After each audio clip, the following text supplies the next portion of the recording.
Olá, paz do Senhor. Eu sou o pastor André Cardoso e que alegria poder estar mais uma vez em sua companhia para mais uma escola bíblica online da Igreja Evangélica Canaã. Amém? Queremos aqui hoje compartilhar com vocês a última lição ou o último tópico desta lição, cujo tema é os valores do reino de Deus, a relevância do Sermão do Monte para a Igreja de Cristo hoje.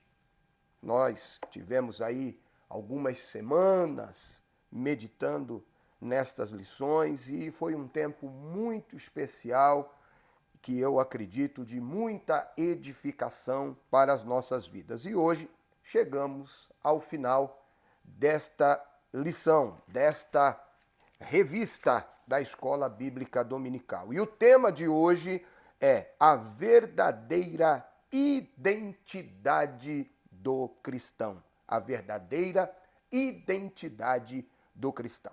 Antes, porém, de estarmos entrando aqui no nosso estudo, me permita dirigir a Deus uma palavra de oração por mim, por você, por nós, pela nossa igreja, pelos nossos pastores, pela igreja, enfim, em nome de Jesus. Vamos orar? Senhor Deus, em nome de Jesus, eu quero te agradecer por esta oportunidade mais que o Senhor nos concede de estarmos debruçados sobre a tua palavra.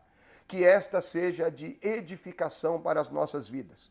Que o Espírito Santo da verdade possa promover em nós crescimento, edificação para a glória do teu santo nome. Abençoa a nossa igreja, os nossos pastores, pastor Rogério Pardini, pastor Anderson Moraes, toda a diretoria da igreja e todo o ministério da Igreja Evangélica Canaã, assim como a igreja no Brasil e no mundo. Que o Senhor abençoe o teu povo, aonde quer que ele esteja, independentemente da denominação, que a tua bênção, a tua boa mão de Deus esteja estendida sobre os teus filhos, em cada canto desta terra, para a glória do teu nome. Senhor, certo da tua bênção, da tua presença, e que o Senhor estará cooperando conosco enquanto estivermos aqui meditando na tua palavra, nós já te agradecemos, em nome de Jesus. Amém e amém.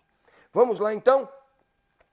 A verdadeira identidade do cristão. Fechando esse trimestre, onde estivemos estudando os valores do reino de Deus, a relevância do Sermão do Monte para a Igreja de Cristo na atualidade. O texto áureo desta lição encontra-se em Mateus, capítulo 7, verso de número 21. Mateus, capítulo 7, verso 21, que diz: nem todo o que diz Senhor, Senhor, entrará no reino dos céus, mas aquele que faz a vontade do meu Pai que está no céu.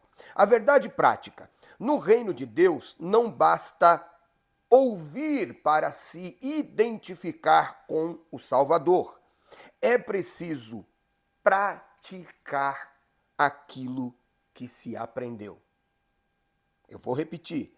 No reino de Deus não basta ouvir para se identificar com o Salvador. É preciso praticar o que se aprendeu.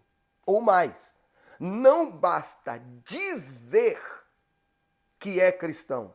É preciso agir como cristão, praticando a palavra. Amém? Vamos adiante então. A leitura bíblica em classe. A nossa classe estende-se dos nossos estúdios aqui na Igreja Evangélica Canaã até a sua casa, o seu local de trabalho, enfim, aonde você estiver. E se você puder, pegue a sua Bíblia, tome a sua Bíblia e acompanhe a leitura que norteará o nosso estudo nesta ocasião. Mateus, capítulo de número 7, verso 21 a 27. Mateus, capítulo 7, versos 21 a 27. Diz assim: nem todo o que diz Senhor, Senhor, entrará no reino dos céus, mas aquele que faz a vontade do meu Pai que está no céu. Muitos me dirão naquele dia: Senhor, Senhor, não profetizamos nós em teu nome?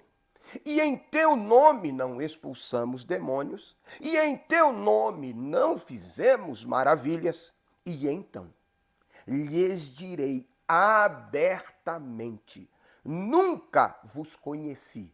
Apartai-vos de mim, vós que praticais a iniquidade.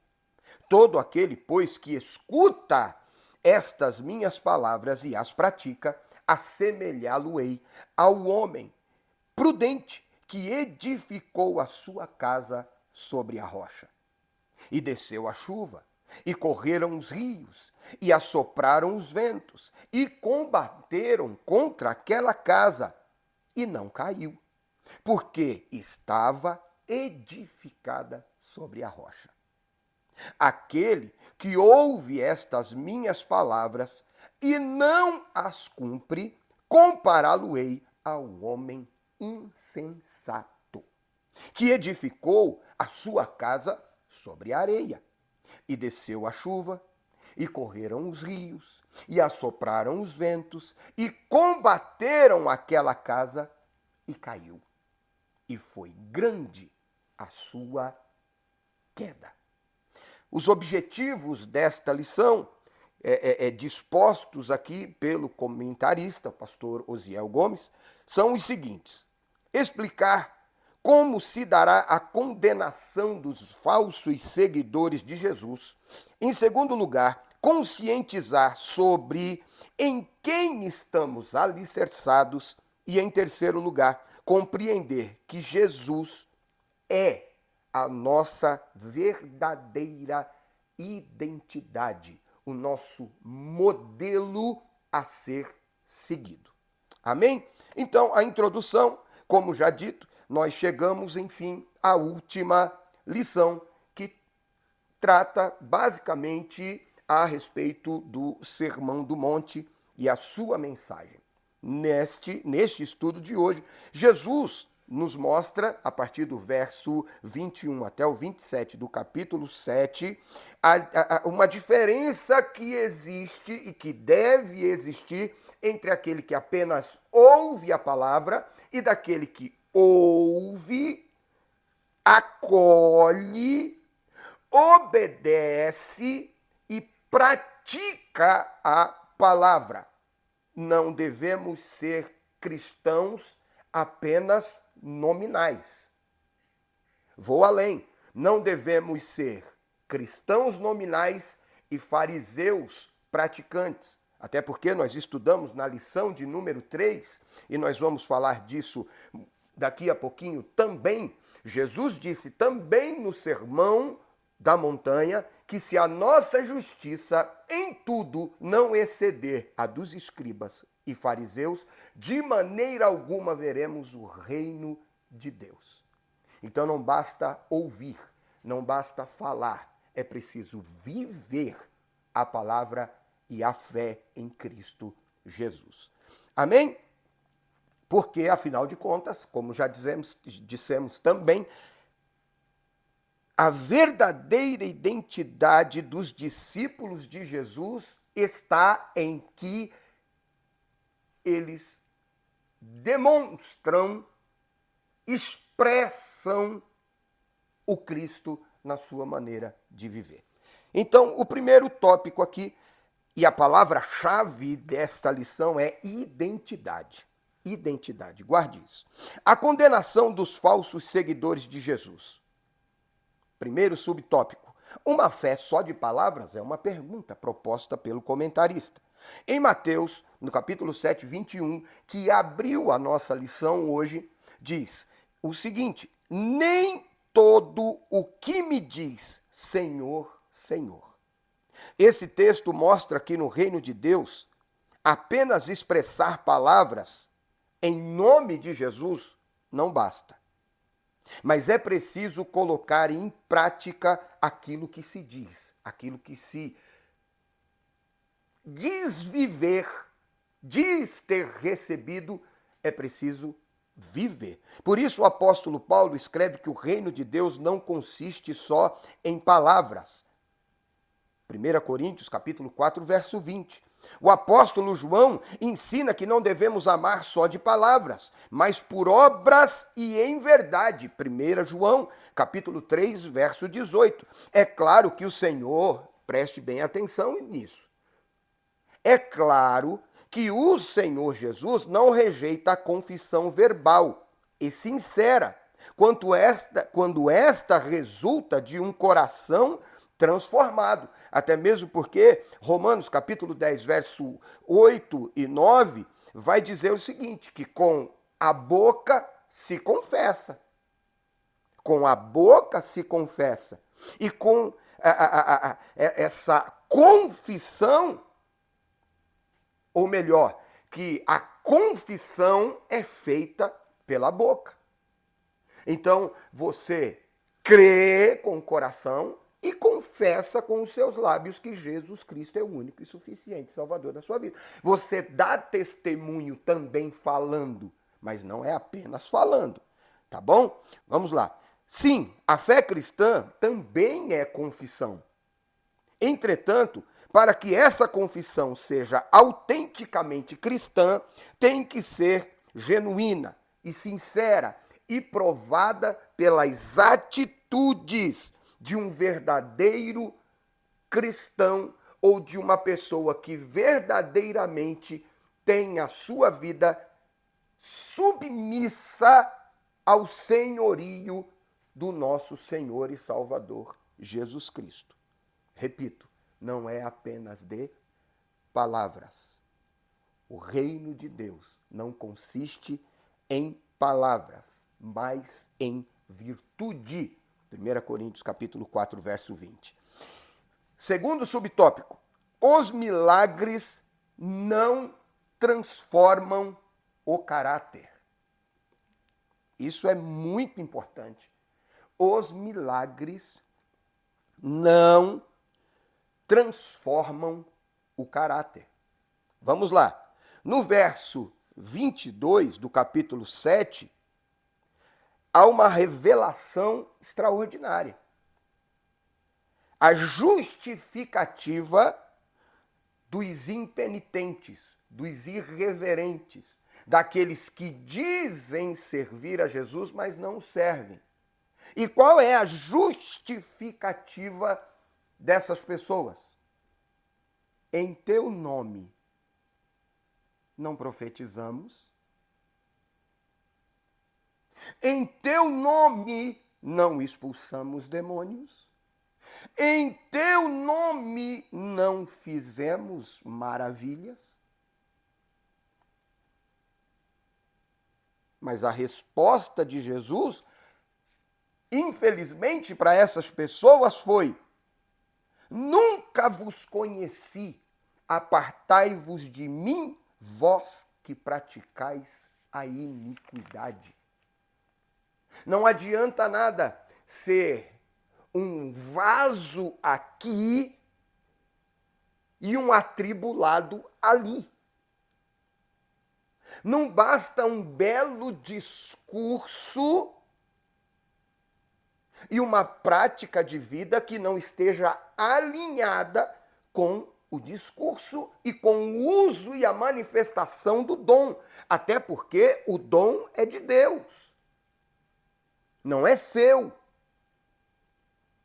E nós insistimos no erro de acreditar que pessoas que são muito usadas por Deus, que essas pessoas são verdadeiramente de Deus e que têm um caráter acima de qualquer suspeita, ilibado, reto. Dom não é garantia de nada, nem da salvação. Porque a resposta de Jesus diz: apartai-vos de mim, vós que praticais a iniquidade. Não adianta ser santo no domingo e um depravado a partir da segunda-feira até o sábado. Não adianta de nada.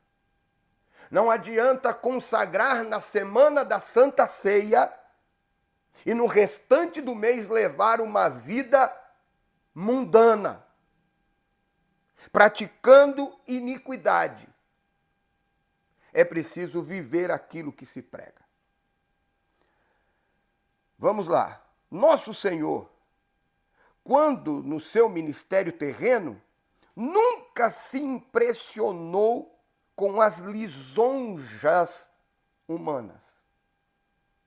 Até mesmo porque, em certa ocasião, os discípulos, até então, retornando de uma missão, de uma obra, muito felizes, muito alegres, vão até Jesus e dizem: Senhor, em teu nome até os demônios se nos sujeitam. Em teu nome curamos enfermos. E qual foi a palavra de Jesus a eles? Não vos alegreis por estas coisas, mas alegrai-vos sim, porque o vosso nome está escrito no livro. A Bíblia rechaça a falsa piedade. Aqui, o ensino do Senhor Jesus mostra que a pregação, os milagres, maravilhas realizados em seu nome não são provas cabais de um verdadeiro discípulo de Cristo. Nosso Senhor mostra que haverá condenação aos falsos seguidores, não só aos falsos seguidores, mas também aos falsos profetas. Tá bom?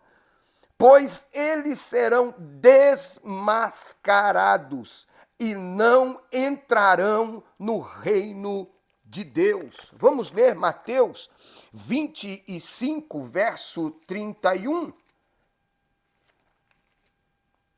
E quando o Filho do Homem vier em sua glória, e todos os santos anjos com ele, então se assentará no trono de glória.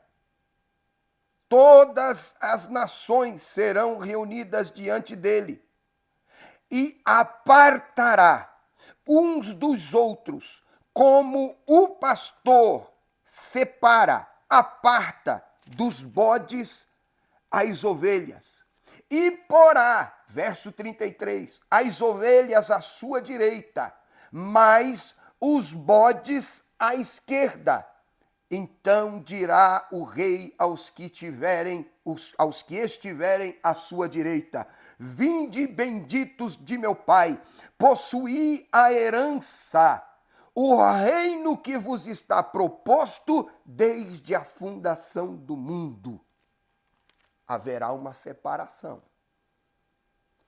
Sejamos, pois, cuidadosos quanto a movimentos que dão ênfase apenas em milagres, sinais, dons, maravilhas, e que não cuidam do desenvolvimento do caráter do cristão.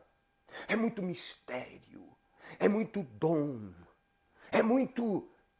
mas não prega a palavra, não ensina a palavra, não discipula. A Bíblia diz, e Paulo escrevendo aos Coríntios diz que aquele que está em Cristo é nova criatura. As coisas velhas ficaram para trás, eis que tudo se fez novo.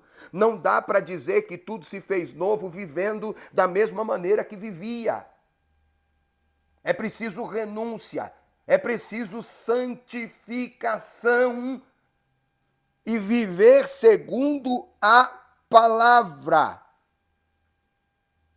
Vamos ver o que diz Gálatas, capítulo 5. A partir do verso 22. Mas o fruto do Espírito é caridade, gozo, paz, longanimidade, benignidade, bondade, fé, mansidão e temperança. Contra estas coisas não há lei. Os que são de Cristo crucificaram a carne com as suas paixões e concupiscências. 25. Se vivemos no Espírito, andamos também no Espírito. Me permita ler ainda o 26. Não sejamos cobiçosos de vanglórias, irritando-nos uns aos outros, invejando-nos uns aos outros. Tem que mudar. O cristão é identificado pelos frutos do Espírito. Vamos continuar aqui. Terceiro subtópico, fazendo a vontade do Pai. O verdadeiro discípulo de Cristo é o que vive em total obediência a Deus, fazendo a sua vontade. O que caracterizou e qual é o maior exemplo nosso do cristão? É a pessoa de nosso Senhor e Salvador Jesus Cristo, que submeteu a sua vida integralmente, cabalmente à vontade do Pai. A oração no Getsêmani é extraordinária.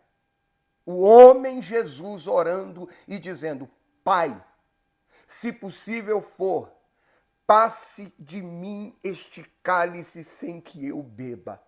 Todavia, que seja feita a tua vontade. Submeteu-se. Paulo, escrevendo lá aos Filipenses, ele vai dizer que haja em vós o mesmo sentimento que houve em Cristo Jesus, que sendo Deus, não teve por usurpação ser igual a Deus, mas esvaziando-se, negando-se a si mesmo, assumindo a forma de servo e sendo obediente até a morte, e morte de cruz, mas foi obediente, pelo que Deus o exaltou soberanamente, lhe deu um nome que está acima de todo um nome. Quer viver coisas extraordinárias da parte de Deus? Submeta as suas vontades às vontades de Deus. Quer viver o sobrenatural? Submeta os seus desejos aos desejos e à vontade de Deus. Submeta a sua carne ao Espírito Santo de Deus, para que você não viva mais a vida que você vivia, ou a vida que você quer viver na carne, mas para que você e eu, nós vivamos no Espírito. Vamos continuar aqui. Fazer a vontade do Pai é obedecer com determinação os preceitos da sua palavra. O manual de vida, o livro de vida, de regra de fé, de vida e prática de vida do crente é a palavra de Deus, que ao contrário do que algumas pessoas dizem, como já disse no passado o grande evangelista Billy Graham, ela é mais atual do que o jornal de amanhã. Jesus é o nosso grande modelo, como eu já disse. Ele fez isso em tudo, sempre sendo obediente, melhor dizendo. Essa também é uma condição que Deus exige dos seus súditos, dos seus seguidores, daqueles que foram feitos filhos de Deus, para entrar no seu reino. Vamos continuar. Portanto, oremos como o salmista um dia orou. Ensina-me a fazer a tua vontade, pois tu és o meu Deus. Guia-me o teu bom espírito por terreno plano. Salmo 143, verso de número 10. E aqui, antes de fechar esse primeiro tópico, me permita citar a doutora, a pastora Edmeia Williams, que diz que ser cristão é ter a cara, o jeito do Cristo. Chegamos ao final desse primeiro tópico e a síntese, a sinopse dele é: os falsos seguidores do Cristo, de Jesus Cristo, serão condenados, serão reprovados. Não se engane. O dom, a eloquência, realizar sinais, o mérito, nunca foi nem nunca será do vaso. Temos, pois, um tesouro depositado em vasos de barro, para que a excelência da glória seja de Deus. Continuando, o segundo tópico. Em quem estamos alicerçados? Em quem estamos firmados? Qual é a razão, a firmeza da nossa fé? O alicerce começa pelo ouvir. Romanos 10, 17, a fé vem pelo ouvir e ouvir pela palavra. Para ser um verdadeiro discípulo de Cristo é preciso ouvir a sua palavra. É preciso ouvir a sua palavra. Verso 24 do capítulo 7 que lemos. Todo aquele, pois, que escuta as minhas palavras e as pratica, assemelhá-lo-ei ao homem prudente. Veja que não é só ouvir, escutar, é praticar a palavra. Suas palavras são eternas, são espírito e vida. Confira João capítulo 6, verso 33 e verso 68. Por meio da palavra de Deus, o interior do ser humano é transformado. Conhecereis a verdade, e a verdade vos libertará. Portanto, não é qualquer palavra que devemos ouvir, mas as palavras de Jesus. A palavra de Jesus. Ah, pastor, mas o pregador fulano disse. O pregador cicrano disse. O bispo, o apóstolo, o pastor, a missionária, a pastora disse. Faça como os irmãos bereanos. Confira a Escritura. Confira a palavra. Se realmente aquilo condiz com a verdade da palavra de Deus. Até mesmo porque o apóstolo Paulo um dia disse, se alguém aparecer ensinando outro evangelho, que não seja este evangelho, seja anjo, ou até eu mesmo, se começar aqui a desvirtuar o que vocês aprenderam, não receba. Não receba. Nem tudo que tem aparência de ser é. Os falsos profetas estão aí. E se puderem, enganarão até os escolhidos. Então nós precisamos estar firmados, alicerçados na palavra do Senhor Jesus Cristo. E estar firmado na palavra não significa tomar para a minha vida só os textos que me agradam, só os textos que massageiam o meu ego ou que me deixam alegrinhos. Não é disso que se trata. Não é disso que se trata. Houve um profeta na Bíblia, Isaías, leia o capítulo 6, eu sei que você já leu, que você conhece, me permita repetir, era profeta. Até o capítulo 6, até o capítulo 5, ele pronuncia 6 ais, todos legítimos.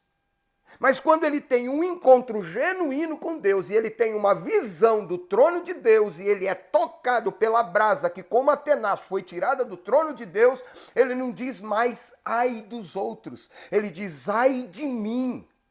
Porque ter um encontro com Deus e receber nos lábios esse toque de Deus implica em mudança de vida. E ele disse, ai de mim que vou perecendo. É verdade que habito no meio de um povo de impuros lábios, mas os meus também são impuros. Não se trata de ensinar os outros. Trata-se de receber e viver e estar alicerçado na palavra. Assim, os que querem construir a sua casa espiritual, e nós vamos falar a respeito disso aqui, um pouco mais, eles entendem que não é uma tarefa fácil. Não é uma tarefa fácil construir a casa sobre a rocha. Porque quando nós lemos o texto superficialmente, temos a ideia, alguns são levados a pensar que alguém procura uma grande pedra e sobre aquela grande pedra ele constrói a sua casa. Mas há um texto em Lucas, no capítulo 6, do verso 46 ao 49, em que Jesus fala sobre os dois alicerces também, e ali ele diz que aquele que ouve e pratica a palavra é semelhante ao homem que cava fundo até encontrar a rocha. Não é um trabalho fácil. Implica em esforço, em renúncia, isso implica em lágrimas, em suor, em sacrifício, para alicerçar a sua vida sobre a rocha que é Cristo, cavando fundo, buscando mais, entendendo que precisa ir mais fundo. É assim que deve ser. Vamos continuando aqui. Mas o texto, a lição fala sobre também, o segundo subtópico aqui, sobre a importância do alicerce. Porque, como eu disse, e como o texto descreve, o prudente é aquele que ouve, pratica, cava fundo, edifica sua casa sobre a rocha. Isso dá a ideia de estabilidade, base sólida. E o imprudente, aquele que ouve, mas não pratica, é aquele que quer facilidades.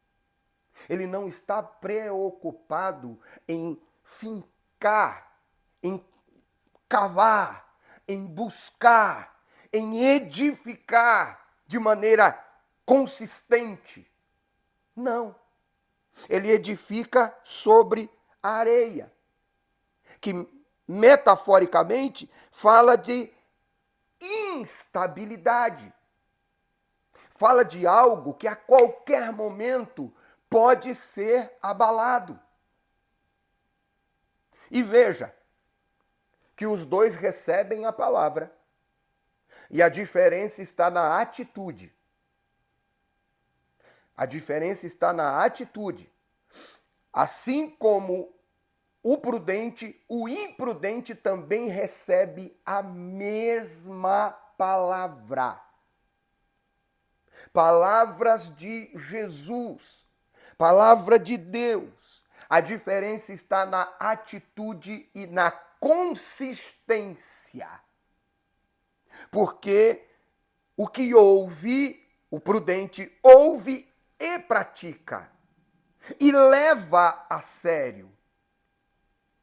Ele busca viver conforme a palavra que ouviu e que aprendeu. Enquanto o imprudente é o negligente, o displicente, o descuidado, que ouve e continua vivendo a sua vida da maneira que bem entende. Há um texto extraordinário em Apocalipse, no capítulo 1, no verso 3, que diz o seguinte: bem-aventurado o que lê, e os que ouvem, e os que praticam, os que guardam, na verdade, os que guardam a palavra desta profecia, porque o tempo está próximo. Mas o texto literalmente quer dizer o seguinte: bem-aventurado é aquele homem que está lendo, é um ato contínuo, que está lendo, e aqueles que dão ouvidos às palavras desta profecia e que estão perseverando em obedecer às coisas que nela têm sido escritas, porque o tempo já se avizinha, o tempo está vizinho, está aqui ao lado, bem próximo. Então não é apenas ler, não é apenas ouvir, é perseverar em obedecer. Porque o texto segue aqui do verso 24 ao 27 e seguem as semelhanças. Se você observar, tanto o imprudente quanto o prudente, o texto diz a mesma coisa. Desceu a chuva, correram os rios, assopraram os ventos e combateram contra aquela casa. As situações, as circunstâncias são iguais. Mas a casa de um não cai e a casa do outro cai, porque o alicerce não existe, o fundamento é raso. Eu quero lhe fazer um convite à luz desta lição, nesta manhã, tarde, noite. Eu não sei a hora que você vai estar recebendo, assistindo, vendo, estudando conosco, mas eu quero te convidar a sair e deixar de viver uma vida espiritual rasa, sem profundidade, sem estabilidade, sem alicerce, sem consistência, porque a casa na areia é algo inconstante, inconsistente. É quem hoje crê, amanhã não crê. É quem hoje está crente, amanhã não está. É quem hoje acredita na palavra de Jesus e amanhã crê em qualquer outra filosofia que lhe for apresentada. Você é inconstante. Vamos continuar aqui. Quem edifica na rocha está firmado para suportar os reveses da vida. Ainda que os ventos enfurecidos soprem, vindo de todas as direções, nada abalará a sua fé. Todavia, para a casa edificada na areia,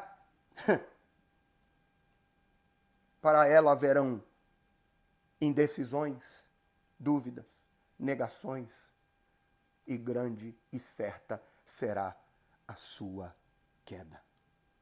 Por isso está escrito, e Paulo escreve em 1 Coríntios capítulo 3, verso 10, cada um veja como edifica.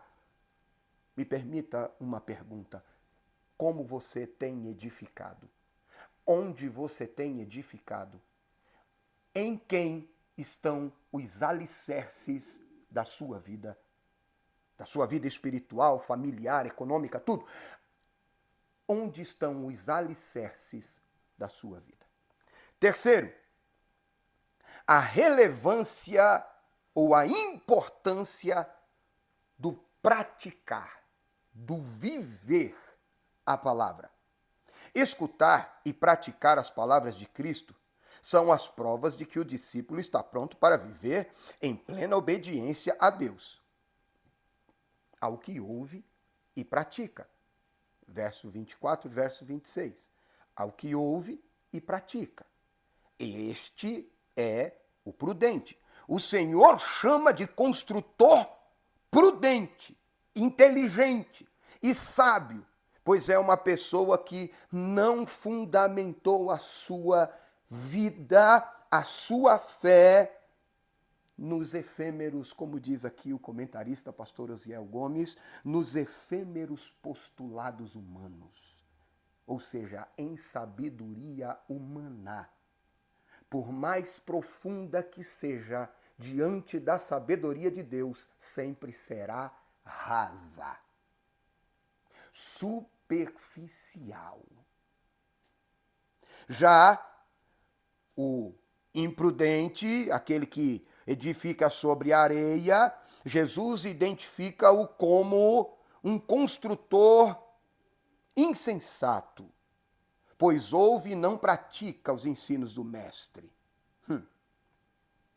Ele não atenta para as palavras de Jesus. Ele não obedece às palavras de Jesus. Na hora de decidir, ele não decide segundo a orientação de Jesus. Ele é guiado pela sua própria carne, pelo seu instinto, por palavras de sabedoria humana, por conselheiros humanos que ele procura para que lhe chancelem aquilo que de fato ele já gostaria e tinha proposto no seu coração. Ele não admite ser contrariado. Ele não admite ser confrontado, ele não admite ser questionado.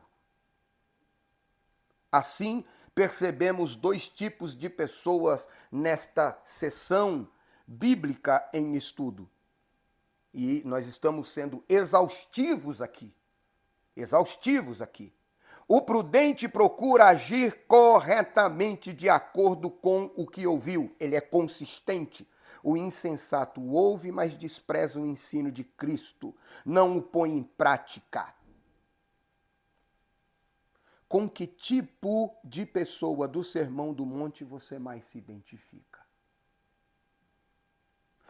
Quem é você? À luz desta palavra. Sobre qual fundamento você tem edificado? Na rocha ou na areia? Responda a si mesmo, mas seja sincero. Chegamos ao final desse tópico e a síntese é: devemos estar alicerçados sobre a rocha que é Cristo. E não devemos medir esforços para isto. Se necessário for, devemos fazer como o prudente em Lucas capítulo 6, versos 46 e 49. Me permita ser redundante, mas eu vou repetir. Se necessário for, cavar e cavar e cavar bem fundo até encontrar a rocha, para ali então lançar os fundamentos, alicerces da tua casa espiritual. Chegamos ao terceiro e último tópico desta lição. Jesus, nossa verdadeira identidade. Jesus, nossa verdadeira identidade. O que é identidade? Nós temos os documentos de identificação. O que é identidade? Identidade é o conjunto de características que distinguem uma pessoa ou uma coisa e por meio das quais é possível identificá-la. Nos nossos documentos de identificação tem lá a nossa foto, a data do nascimento, o nome do pai, o nome da mãe, o estado, a cidade, o local do nascimento. Aquilo nos define o número do RG, o número do passaporte, o número, enfim. Mas no caso aqui do cristão, é mais do que uma credencial. É mais que um cartão de membro. É mais que uma carteira de identificação filiada a uma convenção, a um ministério. O que nos identifica não é a credencial que está escrita diácono, presbítero, evangelista, pastor, bispo, apóstolo, missionária, pastora, missionário, não. O que nos caracteriza, o que nos identifica é o quão parecido com Cristo nós somos. Jesus, o nosso maior pregador. Muitos filósofos, cientistas e pessoas esotéricas gostam do pregador do Sermão do Monte. Acham bonito o Sermão do Monte. Os não religiosos veem Jesus como um ser iluminado. Um grande mestre que não prega dogmas, não exige moralismo dos seres humanos. Um grande profeta, mas apenas um homem que ensina o amor, as boas virtudes, a moral. Para eles, esse seria o Jesus de Nazaré original. Para eles, seria o Jesus do tudo bem, do pode tudo. Esse Jesus que apenas ensina o amor, as boas virtudes, a moral, para eles esse seria o Jesus original. Apesar de belíssimas as mensagens de Jesus ensinadas no Sermão do Monte, não podemos isolá-las de todo o Novo Testamento. Nós já falamos a respeito disso. Não é isolar um texto que eu gosto e esse é palavra de Deus. O outro texto não é palavra de Deus. Esse não gosto. Esse me confrontou. Não gosto, não. Esse aqui diz que, apesar de sermos infiéis, ele permanece fiel. Vai e não peques mais. Não é bem assim, né? Mas vamos continuar aqui. Os evangelhos apresentam o Senhor Jesus como um pregador que chama pecadores ao arrependimento. Eu vou repetir.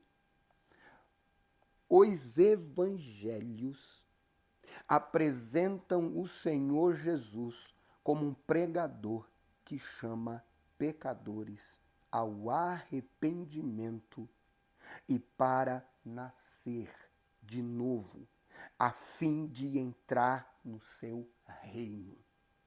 Confira Mateus capítulo 4, verso 17, João 3:3. Assim, o Sermão do Monte não apresenta um mestre meramente humano, mas o Filho de Deus que nos trouxe salvação, o qual devemos imitá-lo em toda a nossa vida. Paulo disse: sede, pois, meus imitadores, como também eu de Cristo. 1 Coríntios 11:1. O Paulo não está dizendo para imitarem a ele como pessoa e conduta. Ele está dizendo: olhem para mim, vejam que eu imito a Cristo e imitem a Cristo também. O padrão não é Paulo, o padrão é Cristo. O mesmo está escrito em Efésios capítulo 5, verso 1. Também em 1 Tessalonicenses 1:6.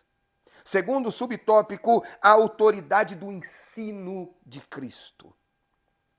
Quando o Senhor Jesus conclui o ensinamento do Sermão do Monte, ou Sermão da Montanha, a multidão estava admirada, assombrada, maravilhada com o que acabara de ouvir.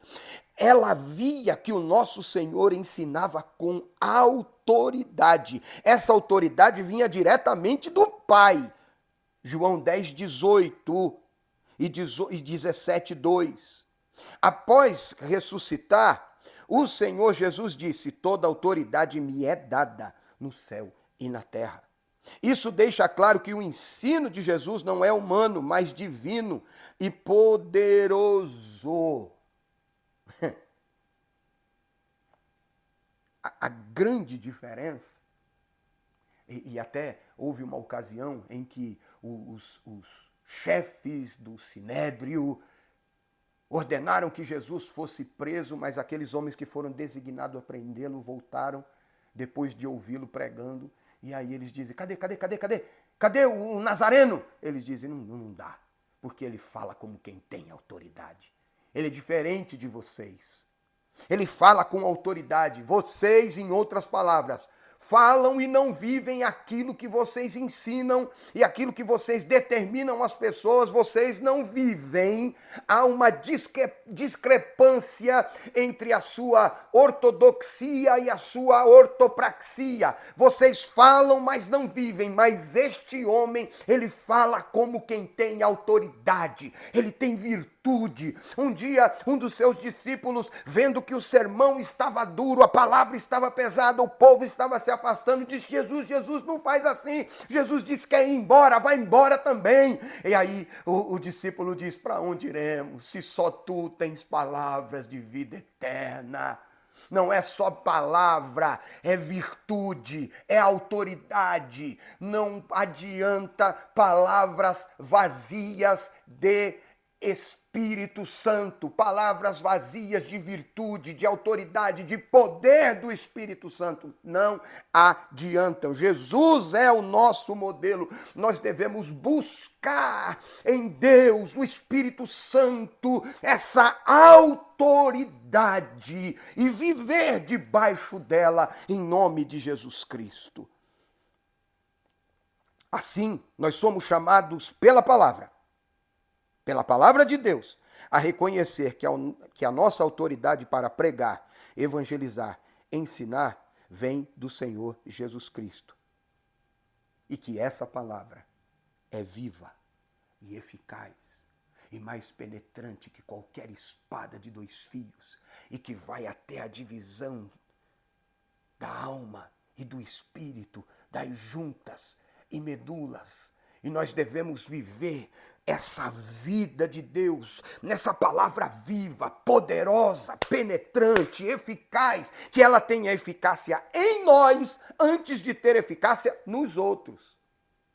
Porque o que seria de nós? E o apóstolo Paulo disse, de jeito nenhum. Me permita parafrasear, de jeito nenhum.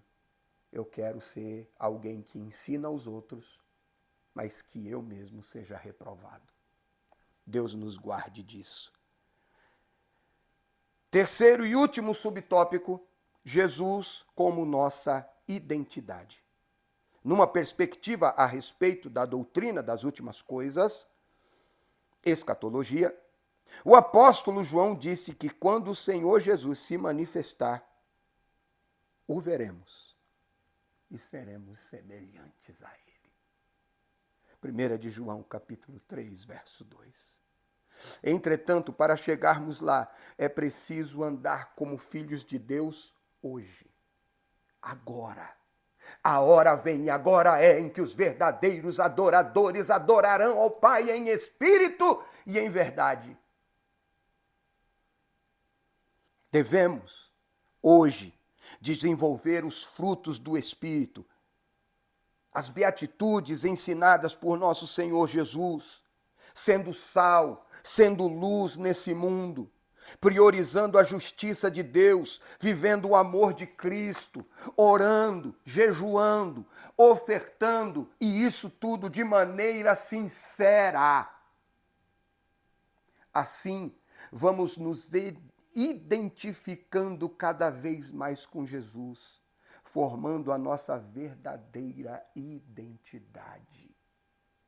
Portanto, somos chamados a entrar pela porta estreita e produzir frutos verdadeiros, rejeitar o formalismo, o mundanismo, o secularismo e procurar fazer a vontade de Deus com verdade, não apenas de palavras, para que as pessoas nos vejam e que sejamos reconhecidos pela multidão. Eu repito o texto de Mateus 5:20. Se a nossa justiça em tudo não exceder a dos escribas e fariseus, de modo nenhum entrareis no reino dos céus.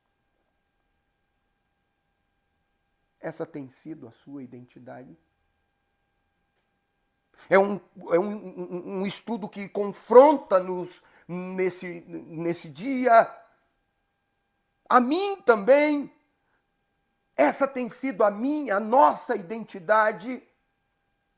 Com quem você se identifica? Ao sensato, ao insensato, o prudente, o imprudente? Chegamos ao final dessa lição, desse tópico, e a síntese do mesmo é: Jesus é a nossa verdadeira identidade. Eu repito as palavras da doutora Edmeia Williams. Ser cristão é ter a cara do Cristo. É ter a cara do Cristo. A conclusão da lição é: o ensinamento do Sermão do Monte é para ser posto em prática. É para ser vivido, não apenas para ser admirado ou debatido. A sua preciosidade só pode ser provada verdadeiramente quando praticamos o que o sermão nos ensina. Então veremos o quanto a virtude do reino de Deus tem um padrão elevado e celestial. Sua ética não é deste mundo, mas é do céu. Para vivê-la é preciso ter o caráter transformado, a fim de que o nosso viver, em nosso viver, com nosso viver, glorifiquemos a Deus. Mais uma vez, não é por palavras, é por atitudes.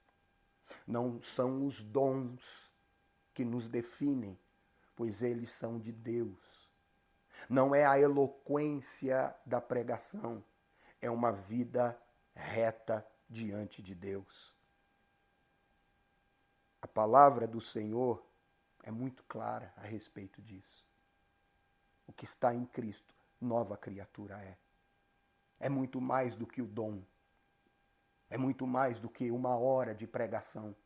E me permita citar aqui o meu amigo, pastor Adson Belo, uma hora de pregação em alta performance não substitui 23 horas sem caráter, sem testemunho, sem vida com Deus. Permita-me também citar Agostinho. Pregue em todo o tempo. Se necessário, use palavras. Amém? Chegamos ao final deste trimestre, desta lição, e a minha oração é que seja e que tenha sido de edificação para a sua vida. Me permita aqui lhe deixar uma sugestão. As aulas, todos os 13 estudos a respeito desta lição sobre o Sermão do Monte estão salvos nas redes, nas mídias sociais da Igreja Evangélica Canaã. Volte lá, veja a primeira, a segunda, a terceira, enfim. Volte lá, medite na palavra. Você vai encontrar no Facebook, no YouTube, e estão lá à sua disposição para uma releitura do texto, da Bíblia, enfim, que seja bênção para a sua vida. E nós já, me permita aqui, antes de fazer a oração do encerramento, apresentar a você a próxima lição que estaremos meditando. Nós estaremos nos próximos 3 meses aí estudando sobre os ataques contra a Igreja de Cristo. Os ataques contra a Igreja de Cristo. As sutilezas de Satanás nestes dias que antecedem a volta de Jesus Cristo. São temas extremamente importantes e atuais. Olha, as sutilezas de Satanás contra a igreja, a sutileza da banalização da graça, a sutileza da imoralidade sexual, a sutileza da normalização do divórcio, a sutileza das ideologias contra a família e assim por diante. Não perca, compartilhe, convide pessoas para estarem participando conosco da Escola Bíblica Online da Igreja Evangélica Canaã. Bom, eu sou o pastor André Cardoso, me despeço de você pedindo a Deus que abençoe a tua vida, a tua casa, a tua família, que você tenha uma semana debaixo da bênção e da graça de Deus em nome de Jesus e até a próxima Escola Bíblica Online da Igreja Evangélica Canaã. Deus abençoe. Amém e amém.